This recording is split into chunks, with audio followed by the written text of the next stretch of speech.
축복보다는 준엄한 심판과 또 어떻게 보면 저주의 말씀이기 때문에 선뜻 우리가 아멘하기가 좀 어렵죠.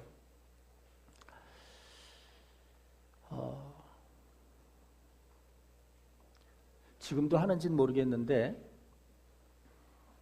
네 사람의 젊은 청년이 옷을 다 멋지게 입고 나와서 씁니다. 그리고는 그들이 한결같이 하는 이야기가 뭐냐면 오해하지 마라.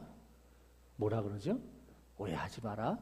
그러면서 한 사람은 키가 작아서 오해하지 말라 그러고, 한 사람은 뚱뚱한데 오해하지 말라 그러고, 또 한 사람은 시골 출신이니까 오해하지 말라 그러고, 또 한 사람은 뭐 때문에 오해하지 말라 그러는지 제가 잘 모르겠어요. 예? 인기가 없어서. 인기가 없어서. 그걸 제가 이렇게 볼 때마다 그런 생각이 들어요. 어쩌면 우리가 가진 모든 약점을 다 섞어 놓은 거 아닐까 싶은 생각이. 어디 거기 네 사람 중에 한 군데도 포함되지 않은 사람은 없다 싶을 만큼, 그런데도 불구하고 전혀 주눅들지 않고 당당하게 서서 나는 나대로의 삶이 있고 나는 나대로 귀하다라고 선포하고 선언하는 모습 같아서 저는 재밌게 봅니다. 오늘 이 제단 위에 여러분들이 드려진 귀한 예물들이 있습니다. 추수감사 열매들이 있습니다. 오늘 제가 말씀을 준비하면서 사실은 일부 예배와 좀 다르게 하나님을 기억하라라고 하는 주제의 말씀에 추수감사 주일 말씀이지만, 오늘 제가 중반부터 여러분들과 함께 말씀을 좀 묵상해 보려고 합니다. 그것이 뭐냐면 진정한 풍성함은 세상 열매가 아니라 영적 열매다라고 하는 겁니다. 자, 오늘 우리가 저마다 다 추수감사 예물을 준비하고 예배를 드립니다. 그런데 그것이 세상 열매냐 영적 열매냐, 하나님이 보실 때는 세상 열매를 받으시겠느냐 영적 열매를 받으시겠느냐라고 하는 것으로부터 시작해야 한다는 겁니다. 그렇지 않으면 오늘 우리가 호세아서에서 읽었던 것처럼 어떻게 보면 가슴이 서늘할 만큼 심판과 저주의 말씀이 에브라임이라고 하는, 이 에브라임은 누구라고 말하는 것이 아니라 이스라엘 백성들 중에 북이스라엘의 모든 백성을 의미하는 것을 에브라임 족속이라고 말하는 겁니다. 북이스라엘이 멸망을 하고 나라는 산산조각이 나면서 살아남은 사람들은 다 포로로 끌려가는데, 아수르로. 그런 처참한 지경을 당하면서 그들이 갖는 교훈은 무엇이었느냐, 그들이 깨닫는 것은 무엇이냐라고 할 때 자신들은 철저하게 세상 열매를 추구하고 살았다는 거죠. 세상 열매의 풍성함만 바라보고 쫓아오다가 나라도 잃어버리고 신앙도 잃어버리고 하나님도 잃어버리고 결국은 이렇게 포로요 비참한 인생과 삶을 살게 되었다는 겁니다. 그것을 호세아가 예언으로 말씀한 것이고, 그리고 그것이 이루어지고 보여진 것이 호세아서 그리고 이후에 이스라엘의 역사라는 겁니다. 오늘 여러분들은 이 추수감사에 세상 열매를 들이신 걸까요? 영적 열매를 들이신 걸까요? 말씀은 이렇게 시작하지요.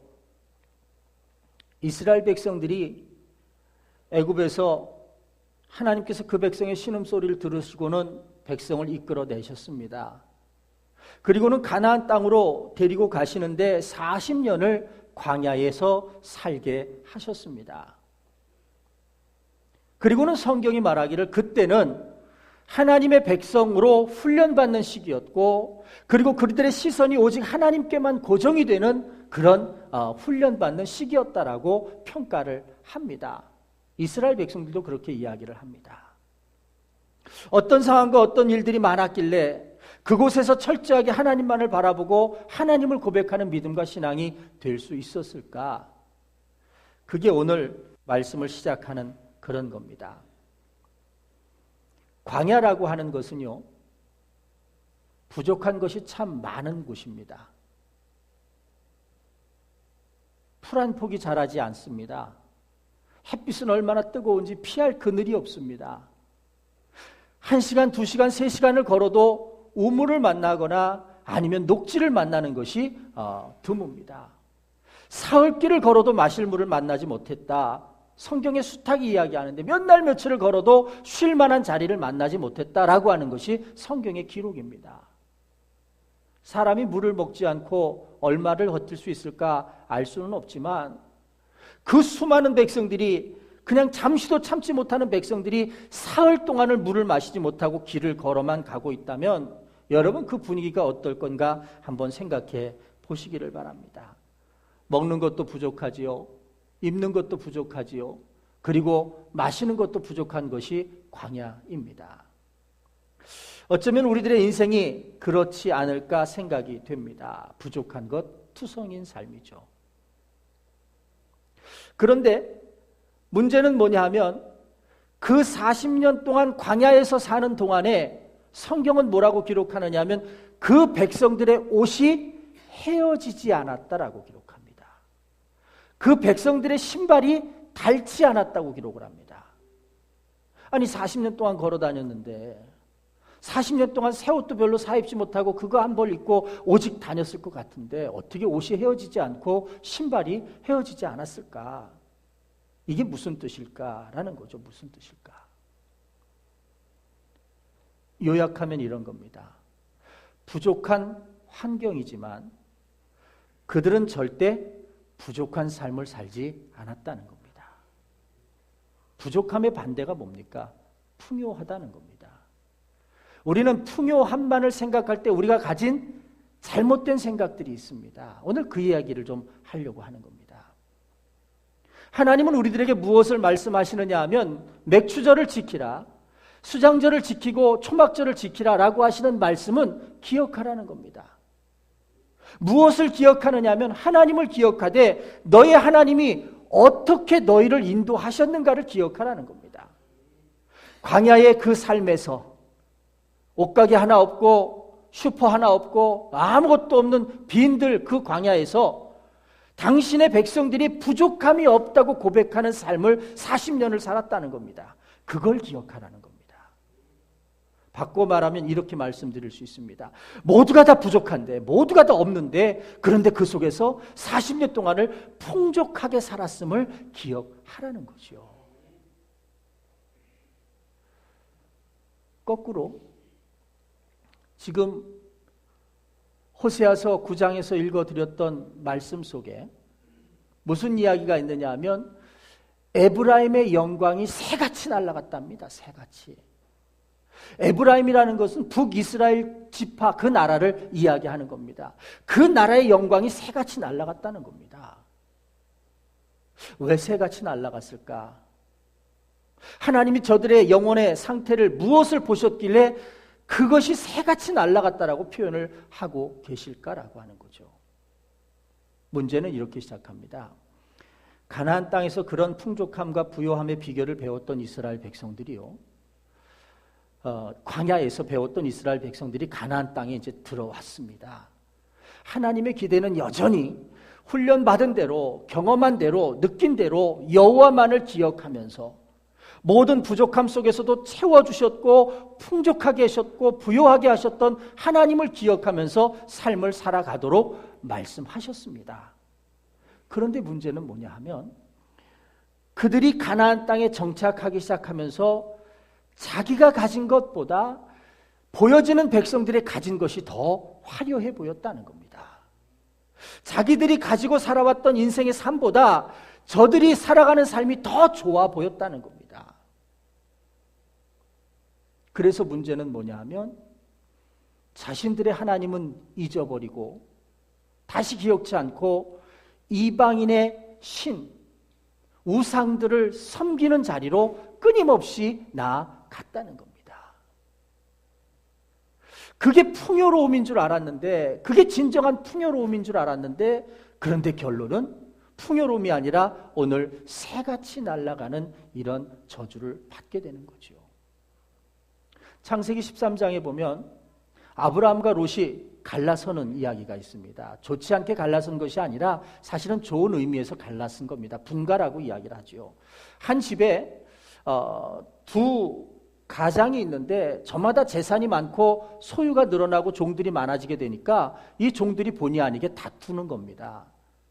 광야에서 양떼들에게 물을 마시우는데 그 물이 적으니까 아브라함의 종들이 롯의 종들보다 먼저 가서 우물을 차지하고는 우물을 꽉 끌어안고는 놔주질 않는 겁니다. 이건 우리가 차지한 거다. 서로 나눠주고 서로 이렇게 베풀어주면서 먹여야 되는데 먼저 온 사람이 먹다 보니까 그 다음 날은 새벽같이 롯의 종들이 그 우물을 차지하고는 아브라함 양들에게 물을 주지 않는 겁니다. 이것 때문에 다툼이 잦았습니다. 그 모습을 보고 있던 아브라함이 이 별로 은혜스럽지 못한 모습이다라고 생각하고는 조카 롯을 데리고 높은 언덕 위로 올라갑니다. 그리고 롯에게 이야기를 하죠. 야, 지금의 상황 중에서는 가장 지혜로운 판단은 뭐냐면 너와 내가 이제는 갈라서야 되겠다. 그래서 종들로 하여금 더 이상 이런 문제를 가지고 다투지 않게 해야 하겠다. 그러면서 아브라함이 이야기를 합니다. 이 높은 곳에 동서남북이 다 하나님이 주신 우리 땅인데 네가 볼 때 네가 먼저 선택을 해라. 그래서 네가 어느 쪽이든 선택을 하면 종들이 다시 다투지 않도록 나는 너의 선택한 곳에 반대 방향으로 갈 것이다. 그리고는 조카 롯에게 선택권을 양보합니다. 그때 롯이 어디를 선택했습니까? 여러분 잘 아시는 소돔과 고모라 지경을 바라보면서 저곳으로 가겠습니다 라고 했다는 거죠. 그런데 성경에 보면 거기가 참 보기에도 좋게 보일 만큼 좋은 땅이었다는 이야기입니다. 오늘 본문과 조금 연결을 해보자면 롯은 지금 풍요로움을 바라보고 있는데 그 풍요로움을 뭘로 바라보고 있느냐면 세상적인 풍요로움으로 바라보고 있다는 겁니다. 화려해 보였거든요. 그리고 아주 푸르고 아주 풍성해 보였거든요.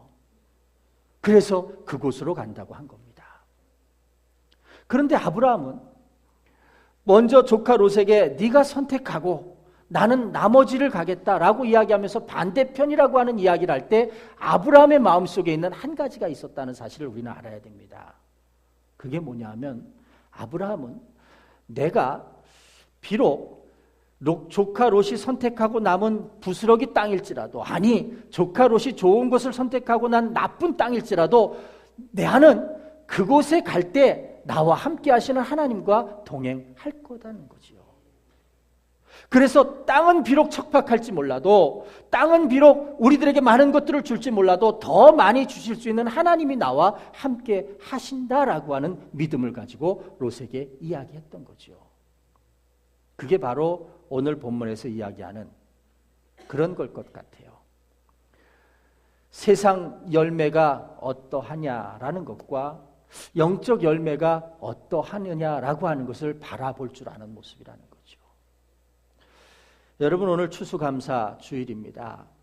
제가 누누이 믿음의 열매, 믿음의 감사를 드렸으면 좋겠다. 여러분들에게 말씀을 드렸습니다. 그리고 비록 우리도 올해같이 태풍이 많고 흉작인 이때 과일을 잘 제대로 못 먹었었지만 이런 때 더 어렵고 힘든 사람들을 위해서 마음을 나누자라고 여러분들에게 말씀을 드렸습니다. 제가 그런 말씀을 드린 내면에는 사실은 세상의 풍요로움을 볼 수 있는 자와 그 너머 영적인 풍요로움을 볼 수 있는 삶이 다른 것을 우리로 알고 깨닫기를 원해서 그런 말씀을 드린 겁니다. 이스라엘 백성들이요, 가나안 땅에 들어와 살기 시작하면서부터 그들이 느낀 것이 달라지기 시작합니다. 광야에서는 일용할 양식으로도 하나님 앞에 참 감사가 됐었습니다. 왜냐하면 일용할 양식 구하기도 어렵거든요. 오늘 이거 먹으면 내일 뭐 먹나? 그게 절망이고 고통인데 하나님께서 그 다음날 눈을 뜨면 그 다음날 땅바닥에 온 지면에 만나가 내려져 있는 겁니다. 또 그것만 먹어서 질리다고 하니까 하나님께서 어디선가 메추라기 떼들을 날려보내셔서 고기를 먹게 하시는 겁니다. 문제는 환경에 있지 않고 우리와 함께 하시는 하나님이 주시려고 하면 주시는 것이고 하나님이 부어주시려고 하면 부어주시는 것이다라고 하는 경험하는 것이 광야에서의 일용할 양식이었습니다. 그래서 이스라엘 백성들은 광야에서 하나님을 경험한 겁니다. 그런데 문제는 뭐냐면 거기서는 일용할 양식으로 감사가 됐는데 여기서는 1년치 먹을 양식을 쌓아놔야만 감사가 나오는 겁니다. 그게 쌓여지지 않으면 내가 풍성하다고 느껴지지 않는 거고요. 그게 더해지지 않으면 내가 부요하다라고 느껴지지 않는 게 문제라고 하는 겁니다. 왜냐하면 상대적 가치를 두고 있는 겁니다. 저 사람은 집이 어떤 집이고 저 사람은 차를 뭐를 타고 저 사람은 어떤 삶을 살고 그런데 나는 아마 저도 목사가 돼서 여러분들에게 수없이 그런 이야기를 하고 싶어요. 오해하지 마십시오. 하나님이 거지가 아닙니다. 하나님이 여러분들에게 무엇을 원하셔서 무엇을 가져오라 하시는 분이 아닙니다. 세상에서는 그것을 비난하고 그것을 비판할지는 모르지만 하나님은 그러신 분이 아니라는 겁니다. 우리에게 어떤 감사가 있느냐, 우리가 어떤 열매를 보고 살아가는 인생이냐, 그래서 신령한 삶으로 사는 믿음의 백성이냐를 보기를 원하신다라고 하는 겁니다. 몇 년 전에 하버드대 마이클 샌델 교수의 공리주의 강의가 있었죠. 굉장히 센세이션하게 많은 사람들이 보고 들었을 겁니다. 공리주의가 뭔가를 새롭게 보고 들었을 겁니다. 공리주의가 뭔가를 새롭게 이해하셨을 겁니다. 공리주의가 뭔가요? 공적인 이익을 위해서는 소수의 사람이 희생되어줘도 좋다는 겁니다. 어쩔 수 없다는 거죠. 살아야 한다면, 살아가야 하는 사는 것에 목적이 있는 삶이라고 한다면 태평양 한가운데에서 그 낙엽 같은 조그만 배 위에서 여기 있는 사람이 살아야 된다라고 하는 목적을 가지고 있으면 그 중에 한 사람 정도는 잡아먹어도 괜찮다. 이런 게 공리주의라는 겁니다. 우리 예전에 가난하고 어려울 때 자식이 많으면 양자로 보내는 거 있잖아요. 그리고는 우리가 잘 살게 되면 다시 돌아오는 거다 이러면서 아마 보냈던 기억들 있으셨을 거예요. 사실은 다 그런 사상과 배경이지요. 그러면 하나님의 법은 어떨까요? 5사람 중에 4사람이 사는 길이라면 한 사람은 어찌 돼도 괜찮을까요? 이건 아니라는 겁니다. 왜냐하면 사는 것에 인생의 목적이 있는 것이 아닙니다.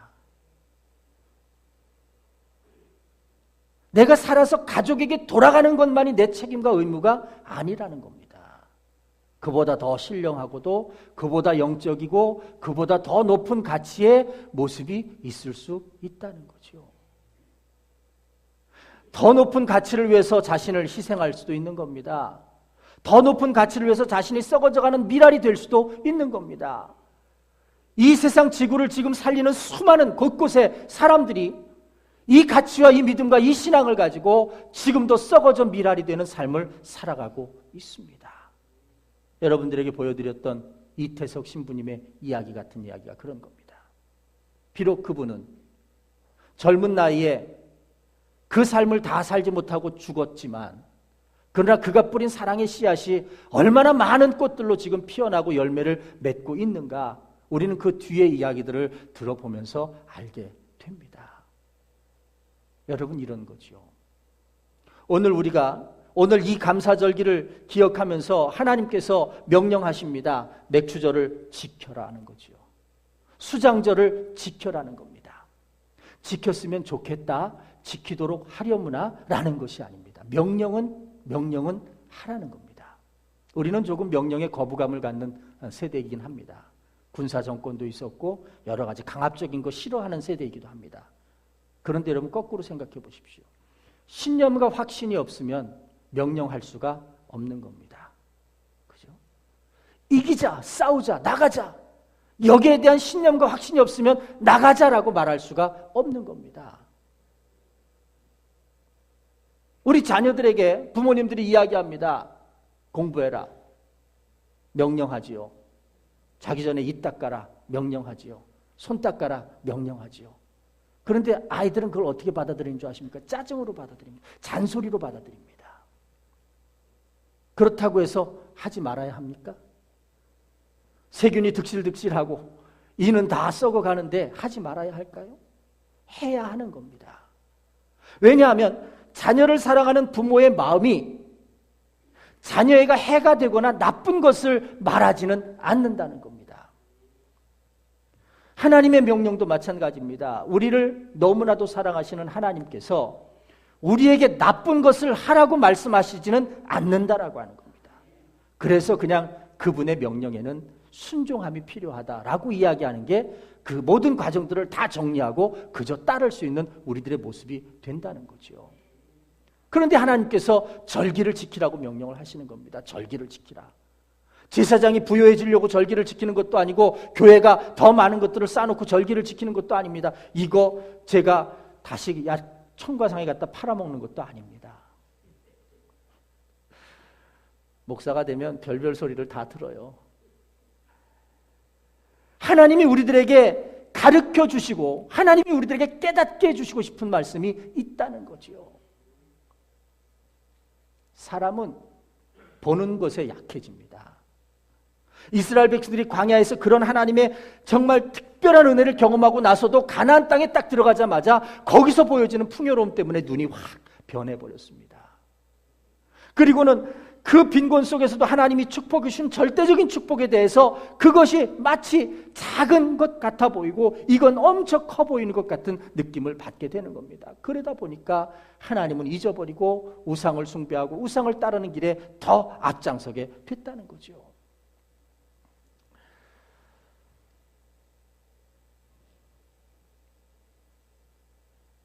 광야에서는 부족함이 없는 것이 풍요로운 삶이었다고 말할 수 있다면 광야에서는요, 가나안에서는 더 많이 소유하는 것이 풍요로운 삶이었다는 겁니다. 그 더 많이 소유하는 것이 풍요로운 삶이고 그것이 맞다라고 생각하고 그 삶을 이어가다가 이 에브라임, 이스라엘, 북이스라엘 나라가 멸망에 이르게 되었다라고 하는 거죠. 호세아가 이것을 지적하는 겁니다. 광야에서 이스라엘 백성들이 하나님을 만날 때 거기서 얻어지는 포도송이, 거기서 얻어지는 무화과 첫 열매 하나만으로도 얼마나 많은 감사, 얼마나 귀한 하나님께 대한 감사가 일어났었느냐. 하나님께 대한 감사가 일어났었느냐. 그런데 지금 이 땅에서 너희들이 더 많은 무화과를 보면서도 더 많은 포도송이를 보면서도 그런 감사를 행하지 못한다는 거죠. 오히려 그 하나님이 아닌 다른 우상에 대하여 절하고 숭배하는 그런 모습을 보면서 안타까워 선포하고 외치는 말씀이라는 겁니다. 여러분, 오늘 우리에게 주시는 음성을 듣기를 원합니다. 이런 겁니다. 현실에서는 우리가 어려운 상처나 문제가 있지만 언제나 우리와 함께 하시는 하나님에게서는 우리를 치료하시는 방법과 은혜가 있음을 기억하시기를 바랍니다. 우리 중에도 귀한 생명을 잉태한 분들이 몇 분 있지요. 저는 그 아이들이 커서 어떤 차를 탈지 또 뭐 어떤 집에서 살지 이런 건 잘 모르겠습니다만은 이 아이들이 부모의 믿음의 기도로 성장하고 잘 자라면 적어도 저 아이들이 세상적인 열매로 가슴 아파하거나 삶이 무너지는 구조가 아니라 영적인 열매를 소유하고 풍족하게 살아가는 정말 행복한 삶이 될 수 있으리라고 하는 믿음과 확신이 있습니다. 우리들도 마찬가지입니다. 우리들이 지금 힘들어하는 모습이 무엇입니까? 사실은 세상 열매 때문에 힘듭니다. 오늘 목사님, 저는 추수감사에 별로 드릴 마음이 없어요. 왜냐하면 올해는 제가 마이너스 인생이 됐거든요. 생명도 마이너스일까요? 하나님이 여전히 나와 함께 하심도 마이너스일까요? 오늘 우리 프리스쿨 아이들이 하나님이 계셔 주셔서 감사해요. 그렇죠? 지금 나는 내 상황은 정말 힘들지만, 그래서 죽을 만큼 힘들지만 하나님이 계시다는 것이 감사하지 않습니까? 더 나아가서 아이들이 그 이야기 하더라고요. 하나님이 구원해 주셔서 감사해요.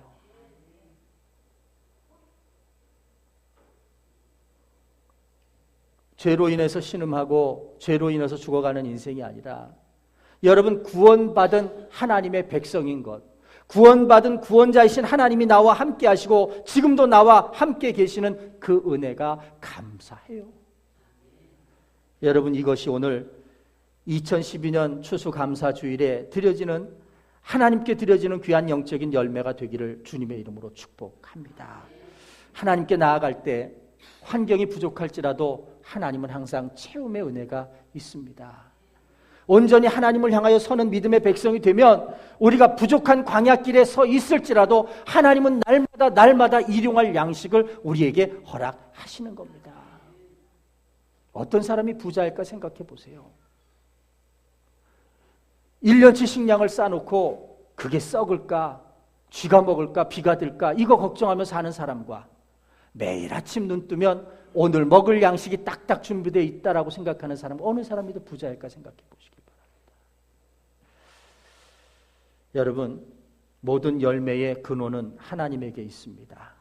이것이 하나님의 창조의 법칙입니다. 그런데 우리는 너무 오래돼서 잃어버렸습니다. 또 너무 세상적인 삶을 살면서 잃어버렸습니다. 왜냐하면 이렇게 보여지는 것이 풍성하고, 그래서 이 열매가 눈앞에 2개냐 3개냐 5개냐 한 박스냐가 축복인 것 같지만, 이 열매를 싹에서부터 틔우셔서 만드셔서 이렇게 이루어 놓으신 하나님의 손길을 보지 못하는 겁니다. 오늘 우리가 영적인 열매를 바라보자라고 하는 건 보여지는 열매의 개수의 문제가 아니라, 이렇게 만드시고 이렇게 조성하시고 여전히 우리 앞에 보여주시는 하나님의 은혜와 하나님의 축복이 우리 가운데 있다라고 하는 사실입니다.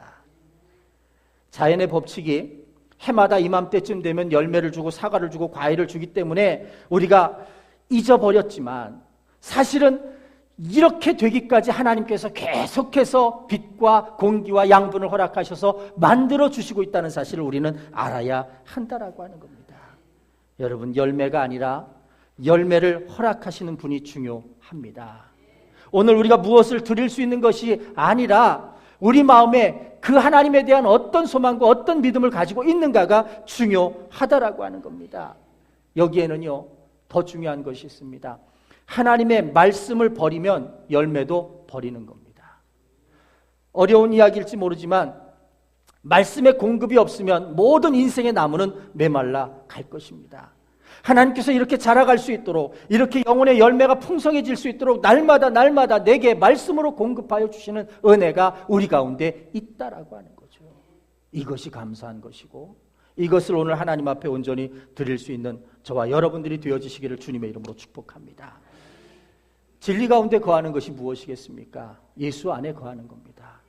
예수님께서 요한복음 15장에 말씀하신 것처럼 나는 참 포도나무에 너희는 가지다라고 말씀하셨습니다. 너희가 내 안에 있으면 그러면 열매를 많이 맺을 것이다 라고 말합니다.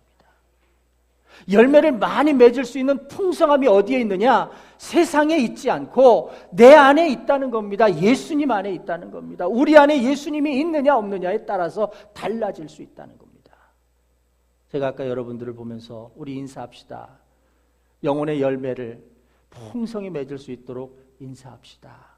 거기에는 예수님 안에 거하는 삶으로 한 주간을 승리하셨는지, 아니면 세상과 예수님을 오가면서 혼돈 속에 살아오셨는지, 아니면 아예 예수님은 잃어버리고 지금 오늘 호세아에 있는 말씀처럼 에브라임의 백성들처럼 우상과 이방신이 더 풍족한 줄 알고 거기만 쫓아 다니다가 다 뺏기고 다 지치고 다 피곤한 모습으로 돌아온 모습은 아닌지 우리가 보면서 정말 주께 힘을 얻듯, 주를 바라보며 힘을 얻듯 우리가 축복하고 기도하자는 거지요. 오늘 성찬식이 준비됩니다. 예수님께서 말씀하시는 거죠. 떡과 포도주는 보여지는 겁니다. 그런데 문제는 이것을 먹고 배불러라, 이것을 먹고 적당히 취해라, 이런 말씀이 아니잖아요. 떡이지만 내 몸이라는 겁니다. 찢겨질 때 십자가에서 너희를 위하여 내가 찢겨지고 상했던 일들을 기억하라는 겁니다. 기억하라는 거죠. 예수님이 왜 예수님인가를 기억하라는 겁니다. 죄로 죽을 우리가, 죄로 싸우고 욕심 많고 서로 이익을 위해서 싸울 수밖에 없는 우리가, 그래서 사망으로 치닫는 우리가 예수 그리스도의 그분의 대속한 죽음으로 인해서 죄인이 아니라 의로운 백성이 되었다는 겁니다. 그래서 이 떡과 포도주를 마시면서 그냥 떡과 포도주가 아니라 예수님의 살과 피를 음미하면서 그분이 내 안에 들어와서 마치 떡이 내 안에서 적어도 그게 영양분이 되고 살이 되고 몸이 되는 것처럼 예수님이 내 안에 들어와서 내게 뼈가 되고 살이 되고 몸이 되듯이 주님을 모시고 살아가는 삶, 주님과 함께 살아가는 삶, 주님같이 살아가는 삶을 원하신다라고 하는 거죠. 이것을 믿음으로 받아들이며 성찬하지 않으면 여러분 그 떡 한 조각 먹은들 무슨 의미가 있겠습니까? 그 포도주 한 잔을 마신들 그게 무슨 의미가 있겠습니까?